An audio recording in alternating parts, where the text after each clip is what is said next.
Podem abrir as suas Bíblias no Evangelho segundo Marcos, no capítulo de número 8, versículo de número 22 a 26, tá? Leremos apenas esses versículos, eles serão objeto da nossa reflexão nessa manhã, dando continuidade à nossa série de estudos, né? Nossa sequência de estudos no Evangelho de segundo Marcos, tá? E esse Evangelho ele é muito importante. Não sei quem, acho que muita gente não estava aqui no primeiro estudo que a gente fez. Nós temos 4 evangelhos, Mateus, Marcos, Lucas e João. E embora Marcos seja o segundo da sequência de evangelhos, Mateus, Marcos, na verdade, foi o primeiro evangelho a ser escrito. Então, por ser o primeiro evangelho a ser escrito, ele traz muito daquilo que era primário, daquilo que era fundamental, fundante e básico, alicerce mesmo, sabe, da fé cristã. Imagine, muita gente ouvia falar de Jesus, muita gente compartilhava aquilo que Jesus fez, mas Marcos foi o primeiro a registrar isso em palavras. E por isso o Evangelho de Marcos tem uma primazia, uma importância para nós. E aí, a partir do versículo 22 do capítulo 8, o texto da palavra de Deus diz assim para a gente. 22 do capítulo 8. Eles foram para Betsaida, e algumas pessoas trouxeram um cego a Jesus, suplicando-lhe que tocasse nele. Ele tomou o cego pela mão e o levou para fora do povoado. Depois de cuspir nos olhos do homem e impor-lhe as mãos, Jesus perguntou: "Você está vendo alguma coisa?" Ele levantou os olhos e disse: "Vejo pessoas. Elas parecem árvores andando." Mais uma vez, Jesus colocou as mãos sobre os olhos do homem, então seus olhos foram abertos, sua vista lhe foi restaurada e ele via tudo claramente. Jesus mandou para casa dizendo: "Não entre no povoado." Vamos orar mais uma vez? Senhor, essa é a tua palavra bendita, abençoada mesmo, e nós queremos ouvir a tua voz através dessa palavra inspirada. Que o Senhor ilumine os nossos corações e saiamos daqui diferente de como entramos. Que possamos sair daqui edificados mesmo pelo Senhor. Vem, Espírito Santo, e ministra os nossos corações em nome de Cristo Jesus. Amém. Muito bem. 3 histórias que eu queria que a gente olhasse em perspectiva. A história da semana retrasada é a história em que Jesus cura um surdo e mudo. Na semana passada, Jesus fez um milagre, o milagre da multiplicação dos pães. E hoje Jesus cura um cego. Repare que, na verdade, essas 3 histórias, a cura de um surdo e mudo, o milagre da multiplicação dos pães e agora a cura de um cego, formam para nós uma espécie de sanduíche. Eu vou explicar. É uma figura de linguagem, quiasmo. É uma figura de linguagem muito usada na Bíblia. E como que funciona o quiasmo? Funciona como se fosse um sanduíche. Você tem um pão em cima, um pão embaixo e o recheio no meio. O pão de cima, vamos chamar assim, obrigado, viu, Érica? O pão de cima, vamos chamar desse jeito, é aquele que Jesus cura o surdo. Lembra quando Jesus curou o surdo? Ele pegou saliva, lembra disso? Ele cuspiu no dedo e colocou o dedo na língua do homem e colocou os dedos no ouvido do homem e curou? E aí a gente tem esse outro pão, que é o pão de baixo, é a mensagem de hoje. Jesus cura um cego. E como que ele cura um cego? Usando saliva, mais uma vez, e com essa saliva ele cospe nos olhos do homem. Então você imagina assim, é uma cena que para nós é até um pouco grotesca, né? Jesus pegando saliva e falando assim: Jesus, você não podia estalar o dedo, falar, né? Sai, cegueira! Veja, né? Mas ele quis tocar. E esses toques, ele faz um link entre essas 2 histórias. E faz com que o recheio delas, a gente olhe para esse recheio de uma maneira diferente. E qual foi o recheio? Na semana passada, Jesus disse aos seus discípulos: será que vocês têm ouvidos e não ouvem?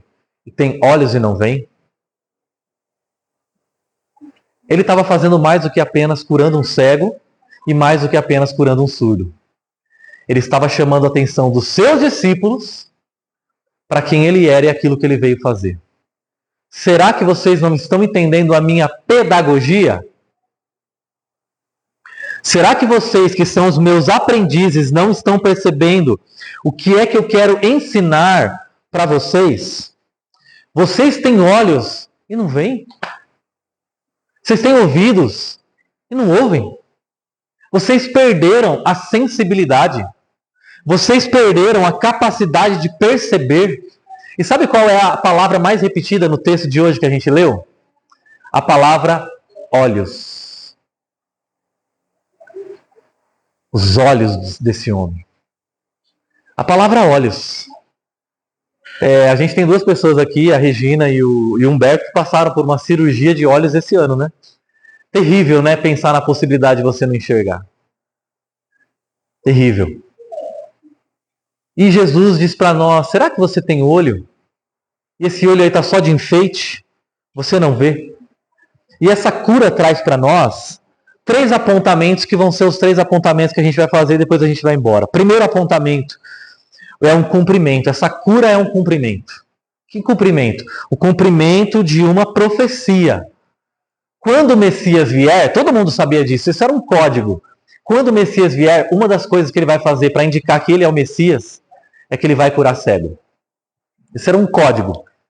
Quando ele fizesse isso, a gente saberia. Esse é o Messias. Ele é um cumprimento de uma profecia. Segundo apontamento é de uma denúncia. Qual a denúncia? A denúncia de que o povo está cego. O povo não vê. Então, ao curar os olhos daquele homem, Jesus estava mais do que curando os olhos daquele homem. Ele estava fazendo uma denúncia ao status espiritual do povo de Israel. Qual é a denúncia? Vocês estão cegos. O terceiro apontamento é de que qual é a missão de Jesus. Essa cura aponta para nós. Qual é a missão de Jesus? Jesus é aquele que veio para abrir os nossos olhos. Deixa eu conversar com vocês sobre esse primeiro ponto. O cumprimento. A cura de um cego é o cumprimento de uma profecia de que o Messias, o Cristo, aquele prometido, esperado, quando ele viesse, ele realizaria algo. Que algo? Ele curaria. E lá em Isaías 35, a palavra de Deus diz isso. Então, quando ele vier, os olhos dos cegos serão abertos. Em Isaías 61, a palavra de Deus diz assim: o Espírito do Senhor está sobre mim, ele me ungiu para dar vistas aos cegos.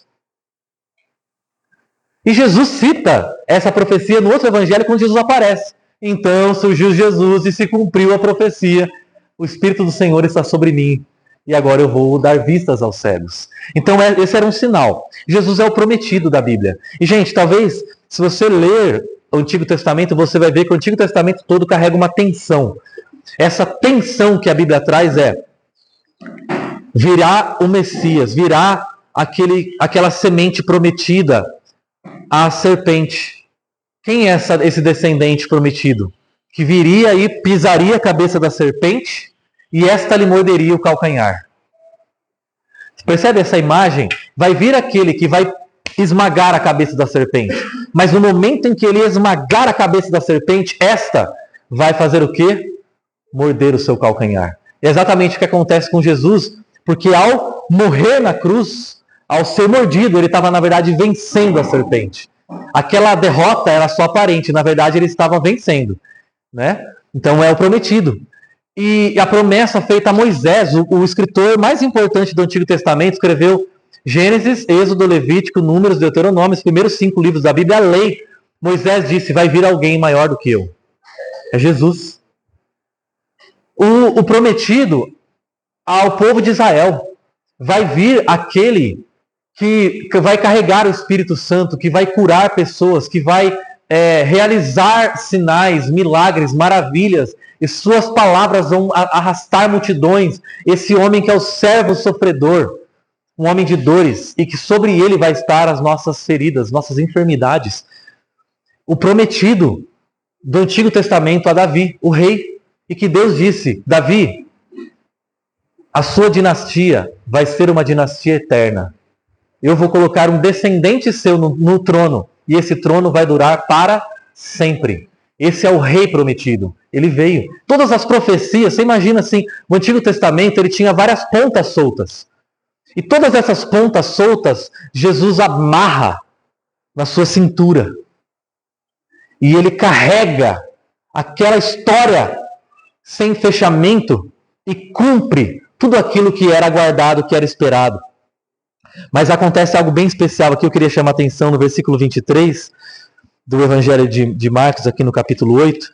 Ele diz assim: ele tomou pela mão e o levou para fora do povoado. Depois de cuspir nos olhos do homem e impor-lhes as mãos, Jesus perguntou. Então, se presta atenção, imagina, Jesus está na frente de uma multidão, ele sabe que ele tem poder para curar aquele homem. O que eu e você faríamos? Você, vem aqui. Pessoal, vocês estão vendo que ele está cego? Ele não está vendo vocês. Mas agora eu vou fazer o quê? Vou curar. Seja curado. Todo mundo ia aplaudir, ia ser um negócio. Jesus pega aquele homem e fala assim: continua o culto aqui, dá licença. E ele vai para outro lugar, leva aquele homem no lugar a sós. E nesse lugar a sós fica Jesus e o homem. Presta atenção nessa imagem. Jesus e o homem. Jesus leva esse homem a sós. Olha para aquele homem. Toca naquele homem. Por que Jesus levou esse homem para longe da multidão? Jesus estava fazendo uma encenação. A encenação da criação. Deus e o homem. Você já viu aquela imagem, aquela pintura antiga, que é a mão de Deus tocando na mão, ou quase tocando na mão do homem, assim? Aquele lugar singular, Michelangelo, aquele lugar singular de toque entre o divino e o humano. Esse lugar do encontro, Jesus está dizendo: eu sou esse lugar do encontro. Houve uma desconexão e eu vim reconectar. Ele que é o prometido é mais do que o Messias prometido. Ele é o Criador. Jesus é o Deus Criador homem, que vindo a nós, nos reconecta com o Pai, com Deus. Toca. Então, ao cuspir, ele está fazendo aquilo que, na verdade, Deus, quando criou o ser humano, fez. Como Deus criou o ser humano? Ele poderia ter criado assim, poderia ter... Ele criou todo o universo a partir da sua palavra, mas quando ele vai criar o ser humano, o que ele faz? Ele modela do barro. E ao cuspir, ele está dizendo assim: o ser humano veio de mim. Eu estou refazendo você. Eu estou recriando você. Eu sou o Criador. Eu sou o eu sou. Eu sou aquele que veio para trazer o ser humano de volta à presença de Deus. Eu sou o Senhor da criação. A Bíblia usa uma expressão muito bonita. Deus Emanuel. Quem sabe o que significa Emanuel? Deus conosco. Então Jesus não veio só falar: Deus está lá, Ele ama muito vocês. Jesus é a presença de Deus entre nós. Jesus veio revelar Deus em nós. E é tão bonita essa coisa da criação, porque eu fiz questão de ler Gênesis 1 essa semana. E Gênesis 1 tem um refrão. Tem um refrão. É um poema, ok? E tem um refrão que vai entoando toda vez. E a parte mais importante da música é o refrão, certo?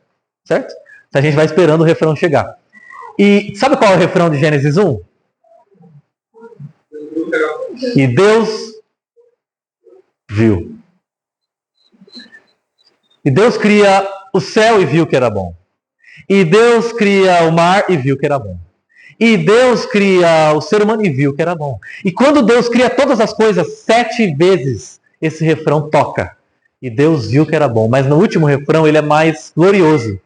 Acho que sinfonias, né, eram assim antigamente, né? O último refrão é quando sobe o tom. E o último refrão não diz e viu Deus que era bom. O último refrão diz: e viu Deus que tudo o que havia feito era muito bom. E o final desse texto diz assim: e esse homem viu claramente. O nosso Deus é um Deus que vê. Sabe que história que eu lembrei essa semana? Uma história que muita gente não conhece, então eu vou contar.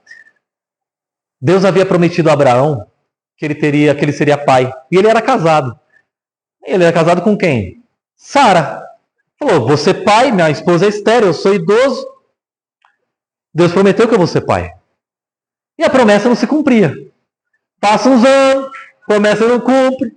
Passa um tempo, fala assim, será que Deus esqueceu? Já estou com 90 anos, minha mulher não engravida. A mulher dele tem uma ideia genial. Já sei, eu tenho uma serva chamada Agar. Abraão, por que você não se deita com a minha serva? E o filho que Deus prometeu vai vir dela. Abraão fala, nossa, que excelente ideia. E ele toma a serva da Agar, da Sara, que é Agar, se deita com ela. Pasme você, a mulher engravida. Quando a mulher engravida, a Agar passa a tratar a senhora Sara com desprezo. Eu engravidei, você não. A Sara tem a caneta na mão. O que ela faz? Manda ela embora. E o que eu acho tão sensível da parte de Deus, quando essa mulher vai embora grávida, eu quero que você imagine ao ser humano no seu estado de maior vulnerabilidade, na sua gravidez. Essa mulher vai embora, ela é uma serva. Ela vai embora, ela não tem para onde ir. Um anjo do Senhor aparece para ela e fala, Agar, para onde você vai? Olha a resposta dela. Eu estou fugindo da minha senhora. Ela não respondeu para onde eu não sei para onde eu vou. Eu sei de onde eu vim, eu estou fugindo. E ele fala assim, volte para ela. E ela vai te receber. E aquela mulher Agar tem aquela experiência com Deus e ela dá um nome para Deus. Be'er Lairoi, que significa o Deus que me vê. O Deus da Bíblia é o Deus que me vê. É o Deus que te vê. É o Deus que te vê na sua rejeição. É o Deus que te vê quando você é rejeitado. É o Deus que te vê quando você é expulso. É o Deus que te vê quando você é aflito, está deprimido. É o Deus que te vê quando você não sabe para onde ir. Você só sabe de onde vem. Você só sabe da dor que você enfrentou, mas você não sabe o seu futuro. É o Deus que te vê agora. É o Deus que te vê na sua condição. É o Deus que te vê na sua situação. É o Deus que vê o seu coração. É o Deus que vê a sua dor. É o Deus que te conhece como ninguém conhece. É o Deus que te ama como ninguém te ama. O Deus da Bíblia, desde Gênesis, é o Deus que vê os rejeitados. Essa história para mim é tão sensível, porque me lembra que Deus não está só de olho nos grandes. Deus está especialmente de olho nos rejeitados, nos pequenos, nos desprezados, nos aflitos, nos deprimidos, nos oprimidos, nos aflitos. Deus é o Deus que vê. E quando Ele cria o ser humano, Ele cria um ser humano que vê. Percebe? Deus vai criar um refrão em Gênesis. Que refrão vai ser esse? Deus vê. Deus vê. Deus nos vê. E acho que Jesus, quando Ele para diante daquele homem, Ele vê. Ele vê a dor daquele homem. E aí o texto continua, tem uma outra realidade, que é a realidade da denúncia. Qual é a denúncia? O status espiritual do povo. Essa cura desse homem é Jesus dizendo para o povo de Deus. Não está dizendo para o povo que não é de Deus. Ele não está indo na balada. Ele não está indo na casa de prostituição. Ele não está indo no bar e falando assim, vocês não veem Deus. Ele está indo na igreja. E está dizendo, vocês que se dizem povo de Deus não estão me vendo. Porque eu estou diante de vocês e vocês não me reconhecem. Aliás, todas as vezes, Jesus falando, em que eu estive fora de Israel, eu fui melhor reconhecido do que quando eu estive em Israel. Lembra? Sabe quem é a pessoa que mais demonstra fé na Bíblia? Um oficial romano. Um oficial romano. Sabe quem os romanos adoravam? Os deuses. Sabe quem o oficial romano tinha prestado lealdade, jurado lealdade? A César. Ele sacrificava animais no templo de Zeus. Ele vivia de uma maneira completamente corrupta, imoral. E quando ele vê Jesus, ele diz, Senhor, não precisa nem na minha casa, que eu não sou digno de receber. Uma palavra do Senhor e meu servo vai ser salvo.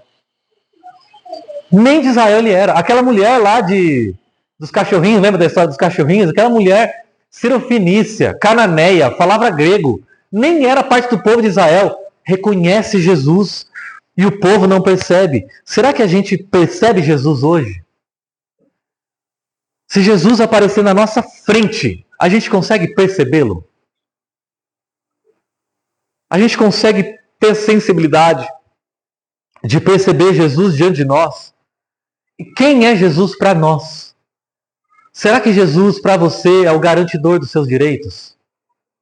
Será que Jesus para você é o confirmador dos seus valores? Será que Jesus para você é o protetor do seu conforto?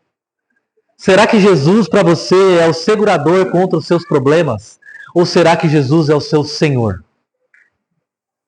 Muita gente pensa assim: eu já tenho valores bons, eu já tenho valores corretos, eu já tenho valores dignos. Ainda bem que eu conheci Jesus, que pensa igual a mim. E acha que Jesus existe para corresponder àquilo que eu já creio. Não, Jesus não veio corresponder ao que você crê. Jesus, inclusive, veio derrubar tudo que você crê e inverter tudo que você pensa.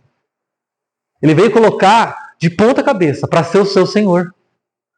Ele não é o seu confidente.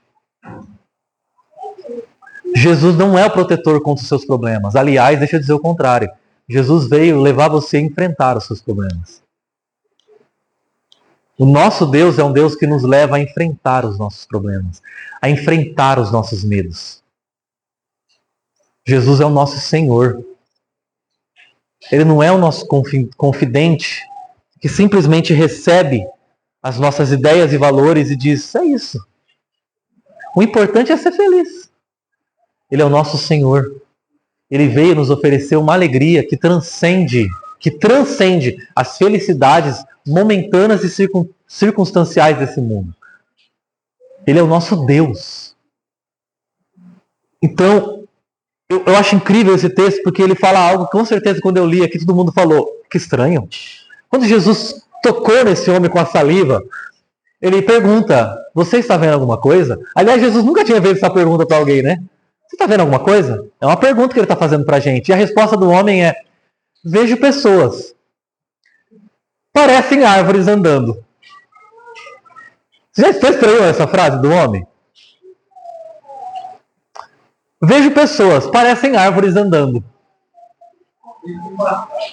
Parece uma vista embaçada, né? Ele está vendo as coisas meio estranhas. E tem duas possibilidades interpretativas. Eu trouxe duas aqui. Uma é a que eu acho mais sensata, tá? Que é o quê? O que esse homem é? Ele tem uma cura parcial, vamos chamar assim. Uma cura parcial. E ele vê homens andando, que parecem árvores andando. É como se Jesus estivesse dizendo: esse é o meu povo. Esse povo olha para mim e diz: você é o Messias. Ah, você é o Messias. Só que tem um problema, eles não aceitam a minha missão. É o que vai acontecer daqui a pouco, inclusive, no texto da semana que vem. Vocês me aceitam como Messias, mas vocês não aceitam que eu vim morrer. Vocês aceitam que eu sou o Messias, mas vocês não aceitam a minha cruz. Vocês aceitam que eu sou o Cristo prometido, mas vocês não aceitam a minha mensagem. Vocês me aceitam parcialmente.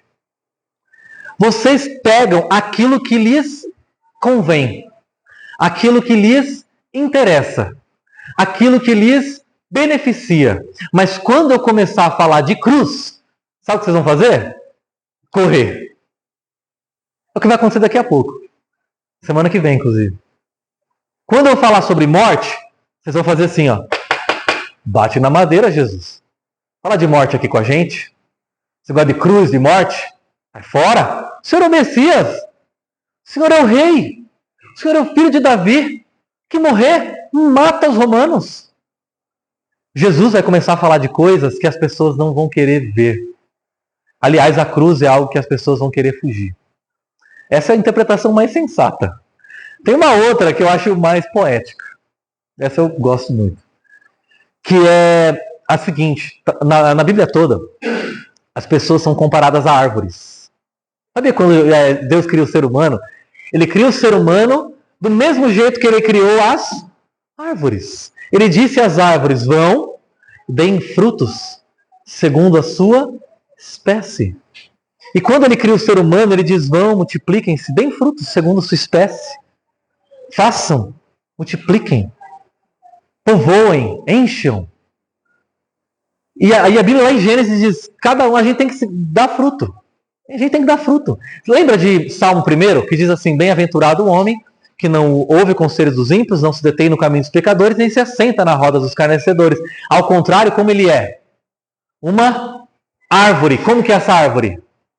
Plantada à beira de águas correntes, dá o fruto no tempo certo. Então Deus já tinha comparado o ser humano com uma árvore. Como que é essa árvore que Deus tinha comparado? Uma árvore plantada à beira de águas correntes. Sabia que várias vezes a Bíblia fala assim: o meu povo é como uma figueira. Sabe que dá figo? Só tem um problema. Não tem figo. É uma árvore sem fruto. Quando esse homem fala, eu vejo as pessoas e elas parecem árvores. De certa maneira, ele está vendo a gente como a gente é. Árvores. Mas essas árvores estão... O que elas estão fazendo? Plantadas à beira de águas correntes?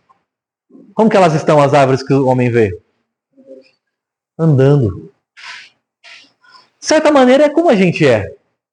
Deus nos fez para sermos árvores, mas ao invés de a gente estar plantado à beira de águas correntes, a gente está andando atrás, correndo atrás daquilo que de alguma maneira vai nos beneficiar, que vai nos fazer bem. Ele vê a gente na nossa condição. Ao invés de estarmos plantados à beira de águas correntes para dar fruto no tempo certo, a gente está correndo atrás de uma circunstância melhor. Ou seja, muitas vezes, gente, presta atenção nisso que é muito importante. Ao invés da gente estar plantado na palavra, aonde a gente vai dar fruto, a gente está correndo, se movimentando, buscando algo que vai nos trazer uma brisa mais gostosa, que vai nos trazer algum tipo de acalento, que vai nos trazer algum benefício momentâneo. Por isso que a gente está andando. A árvore plantada é a árvore que não se move de acordo com as circunstâncias. É uma árvore que não está em busca de mudança. É uma árvore que está em busca de transformação. A maior transformação na nossa vida não acontece quando a gente está correndo de um lado para o outro. Acontece quando a gente está parado na palavra. Pare de buscar mudança. Comece a buscar transformação. Sem mudanças externas. Se eu sair desse emprego, se eu deixar esse casamento, se eu mudar de lugar, se você permanecer na palavra, ela vai transformar o modo como você vê as coisas. E é isso que Deus quer. Muitas vezes, gente, a gente está se movendo, mudando de um lugar para o outro, fugindo. E o que Deus falou para Agar? Volta. Encara a sua senhora. Gente, eu acho que a Sara não era uma mulher fácil. Eu acho que ela não era uma mulher fácil. Encara ela. Encara, porque quando você encará-la, você vai encontrar a sua transformação. Muda o modo como você vê. Uma vez eu vi uma frase que diz isso. Ela diz assim: a maior mudança que pode acontecer no mundo é a transformação que acontece em você. Nós estamos aqui falando assim: Deus, muda a minha circunstância. Nós estamos aqui dizendo: Deus, transforma o meu interior. Transforma o modo de eu ver esse casamento. Transforma o modo de eu ver essa empresa. Transforma o modo de eu ver essa pessoa que eu olho hoje com ódio, que eu olho hoje com raiva, que eu olho hoje com rancor, que eu olho hoje com medo, que eu olho essa pessoa, essa circunstância, essa situação, que eu quero fugir. Me ajuda a olhar essa circunstância de uma maneira diferente, me transforma. Isso é estar na palavra, ser transformado. Ser transformado. Então para de querer correr, de querer mudar, de querer ser uma árvore que corre. Que tal você ser uma árvore plantada à beira de águas correntes e ser transformado no modo como você enxerga as coisas? Gente, muitos casamentos acabam, muitas amizades se desfazem, muitas pessoas fogem, saem, rompem, se afastam, porque elas não querem transformação, porque transformar a gente dói. É muito mais fácil ir num lugar que me compreende. É muito mais fácil ver uma pessoa que me aceita do jeitinho que eu sou. É muito mais fácil eu ir num lugar que vai me dar um benefício imediato melhor. Sabe o que é difícil? Sabe o que é difícil? Eu ser transformado a partir da circunstância em que eu estou. Paulo disse assim: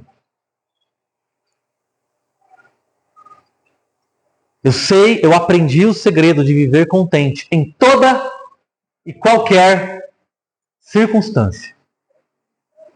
Sou uma árvore plantada à beira de águas correntes. Pode vir verão, pode vir outono, pode vir inverno, pode vir o que for. Eu continuarei sendo essa árvore plantada à beira de águas correntes que dá o fruto no tempo certo.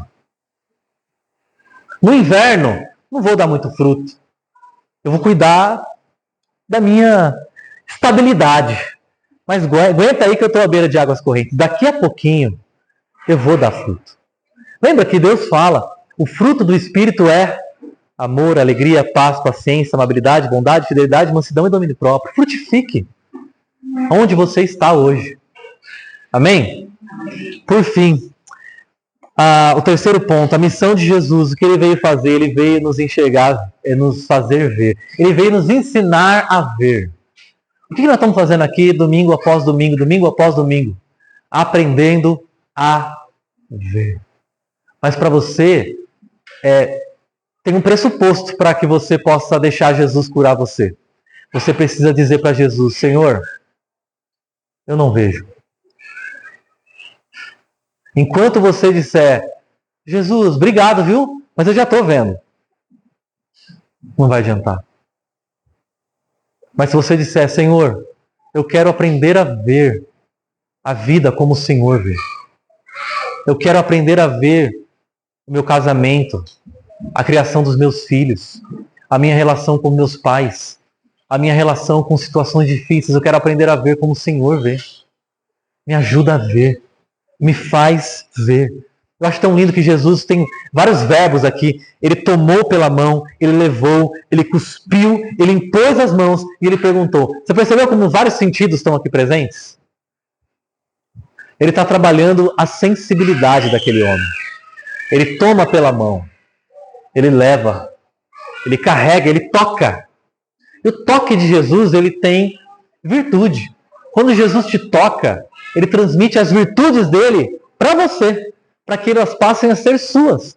E para que você veja como ele vê. Por isso que ele toca a gente. E Jesus toca esse homem para encher esse homem de sensibilidade, a sensibilidade que Jesus tem. Os sentidos, olfato, audição, visão, tato, paladar.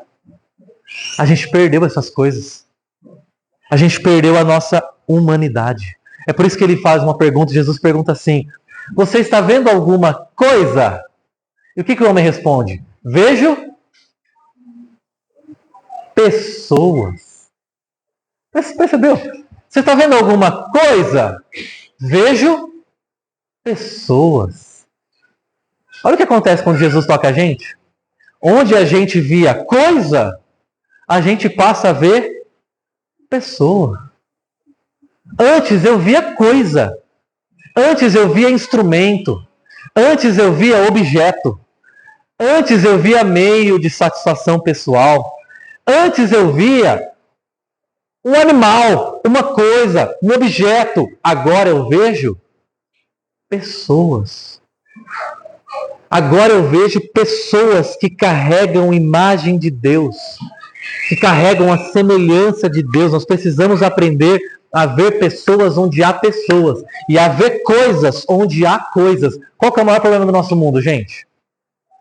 As pessoas estão tratando coisas como se fossem pessoas. e pessoas como se fossem coisas. A gente perdeu totalmente a nossa sensibilidade, a nossa humanidade. Onde é que os nossos olhos passam a maior parte do tempo? Vamos confessar aqui. Estamos na igreja, vamos confessar os nossos pecados. Onde a maior parte, os nossos olhos passam a maior parte do tempo? TV, celular, tela, coisa. Onde está o toque? Onde está o ouvido? Sabe o que as pessoas mais precisam hoje, gente? Do seu ouvido. A gente está falando de depressão, né? As pessoas querem falar e nós somos os ouvidos de Jesus que ouvem. As pessoas querem ser vistas. A gente é quem? Os olhos de Deus que vê. Sabe o olho de Deus que vê? Fala assim: ô amiga, percebi hoje que você está meio chateado, vamos conversar? Estou percebendo você diferente hoje. Vê. Vê. Eu tô te vendo meio mal hoje, tô te vendo melhor hoje. Ouvir, ver, tocar. Eu acho tão simbólico, Jesus fez a gente para tocar, sabe? Quando ele pega, toda hora Jesus está tocando, Jesus está toda hora tocando as pessoas. E tocou, e viu, e ouviu. Jesus é sensível. E os seguidores dele precisam aprender a ter a sensibilidade de ouvir. Vai essa semana e seja os olhos de Deus aonde você estiver. Perceba a dor do outro. Perceba a situação do outro. Ouça as palavras do outro. Ouça o que o outro não disse, mas queria dizer. Ouça. Jesus pergunta: você está vendo alguma coisa? Tem um outro cego que Jesus cura lá para frente. Ele pergunta assim: o que você gostaria que eu fizesse por você? Que pergunta que você faz para um cego? Senhor, eu quero ser curado. Ele queria ouvir o homem falar. Ele quer ouvir a gente falar: Senhor, eu preciso ser curado. Ele quer ouvir. A gente precisa dizer. Muitas vezes a pessoa vai no psicólogo para falar o quê? Às vezes é óbvio. Você sai de lá, tem gente que vai no psicólogo, a gente volta de lá assim: gente, você não acredita que eu descobri tal coisa. Eu falei assim: o Bob, todo mundo já... Mas eu precisava dizer. Gente, sério mesmo, assim, os psicólogos são muito importantes hoje. Mas diminuiria muito o número de psicólogos no mundo se houvessem mais amigos. Que ouvissem. Que vissem. Que notassem as pessoas. Porque sabe o que aconteceu? A gente embruteceu. A gente se bestializou. A gente se animalizou. A gente se coisificou, a gente se distanciou da sensibilidade que Deus criou a gente para ter, para carregar. Muitas vezes porque a gente está preocupado com a gente mesmo. Pessoas são imagem de Deus, não são objetos. Pessoas não são produtos da evolução. Presta atenção nisso, gente. Ser humano não é produto da evolução. Se o ser humano fosse produto da evolução, sabe o que a gente seria? Ameba que pensa. Não faz diferença nenhuma. Larga aí, vai morrer. Agora, se a gente, de acordo com o relato bíblico, se o ser humano foi criado à imagem de Deus, então, gente, nós carregamos dignidade. Dignidade. Sabe o que falta no mundo de hoje? Dignidade. Dignidade. Nós estamos vivendo um mundo em que os nossos representantes dão cadeirada. Sabe o que faltou? O que falta na gente? Dignidade. Quando o outro não se porta com dignidade, não importa. A gente continua tratando essa pessoa com dignidade. Sabe por quê? A gente não trata os outros com dignidade porque ela faltou com dignidade. A gente trata as pessoas com dignidade porque ela foi feita à imagem de Deus, por mais que ela se esqueceu disso, por mais que ela não saiba disso, por mais que ela viva como se ela fosse um bicho. A gente sabe que ela não é um bicho. A gente sabe que ela carrega a semelhança de Deus. Sabe o que é lindo na Bíblia? Sabia que quando Deus fala assim, Deus criou o ser humano à sua imagem e disse: multipliquem-se e encham. É a seguinte imagem que tinha na Bíblia, a seguinte ideia: quando Deus criou o mundo, Ele criou o mundo como se fosse um grande templo. E Ele queria habitar esse templo. Ele queria encher esse templo. E o que havia nos templos da antiguidade? Imagens da divindade. Então, quando Ele criou o ser humano e disse, vocês são a minha imagem, homem e mulher, vocês carregam a minha dignidade, encham o planeta, Ele está dizendo, encham este templo com a minha presença. Encham este templo com a minha sensibilidade, com a minha dignidade, com a minha realeza, com o meu amor. Encham este templo que eu criei comigo. Multipliquem-se. Entende? Sensibilidade. Agora eu queria voltar com vocês à história de Agar. Sabe por quê? Pasme você. Ela foi expulsa pela segunda vez da casa de Sara. 2 vezes expulsa da casa da igreja lá. Da igreja do Abraão. E por que ela foi expulsa? Eu vou explicar para vocês. Nasceu o filho dela, Ismael. Mas nasceu também o filho da dona. Filho da Sara. O Isaac. Que era o filho da promessa. Agora você imagina, você lá, na hora que os patrão precisou, você embuchou. Agora que não precisa mais, descarta. Não é? A igreja, gente, desde sempre. Normal. Só que Deus é sensível. E eles, assim, Abraão tentou ser sensível, sabe? Ele pegou, quando ele viu a Agar indo embora com o filhinho dela, o Ismael, ele olhou e falou assim, Agar, vem aqui rapidinho. Aí Agar chegou perto dele e falou assim, eu coloquei água na sua vasilha para a sua viagem. Levou uma aguinha. Aí ele estava tentando ser sensível, sabe? Ele mandou embora, vai com essa água. E ela foi embora com o filhinho dela, pequenininho, pro deserto, era o caminho que tinha. Sabe o que aconteceu, gente? A água acabou. A água acabou. Um dia a água acabou. 2 dias sem água. Sabe o que essa mulher faz? Ela fala o seguinte, eu não quero ver meu filho morrer. Eu não quero ver meu filho morrer. Pensa nessa situação. Ela pega Ismael, coloca debaixo de uma árvore e se distancia, a Bíblia fala, numa distância de um tiro de flecha. Imagina, uma meia distância ali. E ela fica aguardando o filho dela morrer. Você conhece Deus, né? Você sabe que Deus não vai deixar essa situação assim. Ele aparece para Agar. E quando ele encosta ali em Agar, ele diz, e aí Agar? Agar fala assim, eu vou ver meu filho morrer. Deus diz assim, seu filho não vai morrer. Aliás, do seu filho eu vou fazer uma grande nação. Desse lugar de morte, eu vou fazer nascer muita força e muita vida. Desse lugar de rejeição, eu vou fazer nascer uma fonte. E o que eu acho mais lindo nesse texto é que a Bíblia fala assim, então Deus abriu os olhos dela e ela viu um poço. Estavam abertos os olhos dela, mas ela não viu o poço. Quando ela viu o poço, ela corre, pega o filho e dá água para ele. Ele bebe água, cresce e se torna um homem forte. Pai de uma grande nação que existe até hoje.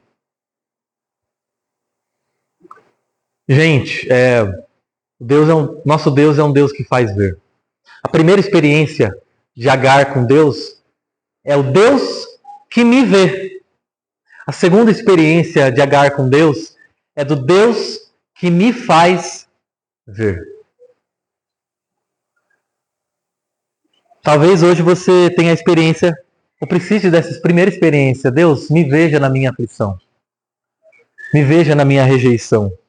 Mas talvez você hoje precise da segunda experiência. Deus, me faça ver água onde não tem, onde eu não via. Me faça ver poço, me faça ver gente, devolva a minha sensibilidade, me ajude a enxergar, me faz ver as coisas, as pessoas, do jeito que o Senhor vê, as situações, do jeito que o Senhor vê. Eu quero ver, eu quero ver. Eu queria que a gente terminasse hoje esse momento fazendo essa oração. A gente vai celebrar a ceia agora. Najara, você poderia pegar? A Najara perguntou assim para mim essa semana, vai ter ceia? Aí o que eu falei, Najara? Se você fizer, vai ter. Aí a Najara falou, então teremos ceia.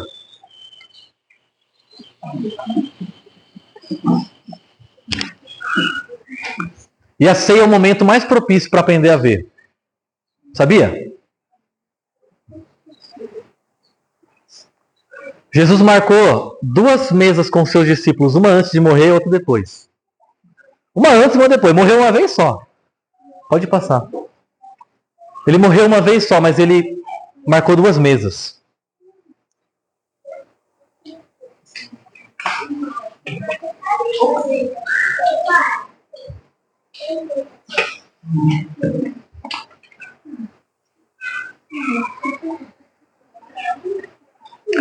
Vai dar, gente. Vai multiplicar.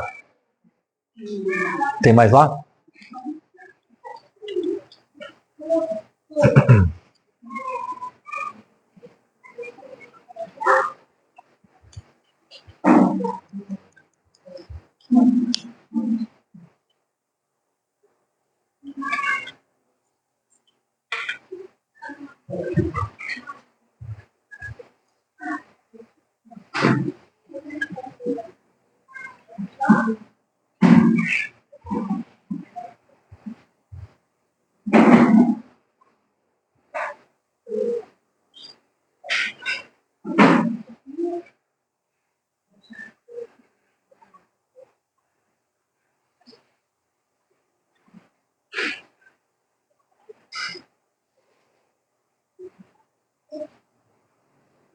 Jesus é o Deus que nos faz ver. Depois que Jesus morreu, ressuscitou, alguns discípulos não tinham sido avisados que ele ressuscitou. Eles estavam no caminho de Emaús. Sabe qual que é o caminho de Emaús? Emaús significa águas quentes. O caminho de Emaús, sabe o que é? Caminho para Termas. Vamos relaxar. Já sofremos demais. E Jesus aparece junto deles, eles estão lá assim tristes porque Jesus morreu. E Jesus aparece para eles e diz assim, o que vocês estão conversando aí? E eles falam assim, a gente está conversando, você não sabe o que aconteceu? As coisas que aconteceram, Jesus fala assim, que coisas que aconteceram? Jesus de Nazaré. É engraçado, né? Falando de Jesus para Jesus. Jesus de Nazaré. Mas o que aconteceu com Jesus de Nazaré? Jesus de Nazaré era um homem profeta, poderoso em palavras, fazia o bem por toda parte. E aí pegaram ele, mataram ele. Mataram ele feio. Jesus dá uma palavra para eles. Mas o tempo todo, quando Jesus prega, eles não reconhecem que era Jesus. Isso aqui é muito importante. O tempo todo em que Jesus pregou. Gente, imagina, o sermão de Jesus é o sermão de Jesus, entendeu? Mas o tempo todo, quando Jesus pregou, eles não perceberam que era Jesus. E aí eles entraram na casa, André, todo mundo já foi servido? Não, a Rebeca ali. A Valéria. Já pegou. Ah, ele não foi servido. Tem mais. Ah, ela também. Isso. Tá, obrigado, viu, Najara? Gente, e o tempo todo quando Jesus pregou por horas. E ninguém percebeu que era Jesus. Ele entrou na casa e ele foi cear e ele tomou o pão. Ele deu graças. E ele partiu o pão. E no momento em que Jesus partiu o pão, a Bíblia diz, e os olhos deles foram abertos. E eles perceberam que era Jesus. Às vezes, não é a palavra que vai abrir os nossos olhos. Sabe o que vai abrir os nossos olhos? A mesa, partir do pão, a comunhão. Às vezes a gente olha para a cruz e fala, Senhor, eu só estou vendo morte, só estou vendo dor, só estou vendo tristeza. Aí a gente, quando Jesus parte o pão, a gente olha para a mesma cruz. A cruz não mudou, mas a gente viu agora vida. A gente olha para a cruz e vê graça. A gente olha para a cruz e vê perdão. A gente olha para a cruz e vê recomeço. A cruz continua sendo a mesma. O que mudou? A gente. Agora a gente vê graça, vê vida. Muitas pessoas, gente, olham para a vida e só vêem morte. Depressão, tristeza, sem saída. Aí Jesus, quando parte o pão, ele nos ensina a olhar para a mesma vida. Uma outra perspectiva. Queria que a gente orasse e desse graças pelo pão. Senhor, obrigado, ó Pai. Obrigado porque aquela cruz, onde Jesus Cristo morreu, nos traz vida. Nos comunica vida. Obrigado, Senhor, porque esta mesa, a ceia do Senhor, nos faz ver. Abre os nossos olhos, Senhor. Senhor Deus, tantos de nós, chamados discípulos, continuam não vendo, continuam não enxergando, continuam não percebendo e continuam não sendo sensíveis. Nós oramos ao Senhor, Pai, nesta manhã, ao participar dessa mesa, abre os nossos olhos. Abre os meus olhos para que eu veja pessoas onde há pessoas e coisas onde há coisas. Que na nossa vida haja mais toque. Que na nossa vida haja mais abraço. Que na nossa vida haja mais ouvido. Que na nossa vida haja mais olhar. Que na nossa vida haja mais paladar. Que a gente aprenda a ver a vida como o Senhor vê. Não da perspectiva da amargura, do rancor, do medo, mas da perspectiva da cura, da restauração, da perspectiva da graça, do perdão, da perspectiva do alto, Senhor. Nos ajuda, nos ensina, nos faz ver, Senhor. Em nome de Cristo Jesus. Na noite em que ele foi traído, ele tomou o pão e disse, este é o meu corpo, que é dado por vocês. Vamos todos participar. Vamos levantar, participar juntos do corpo de Cristo.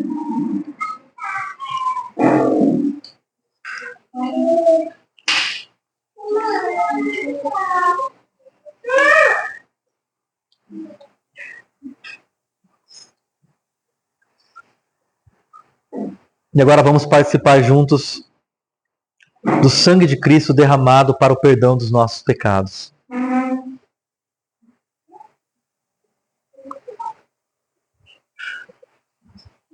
Humberto, poderia orar por nós, por favor?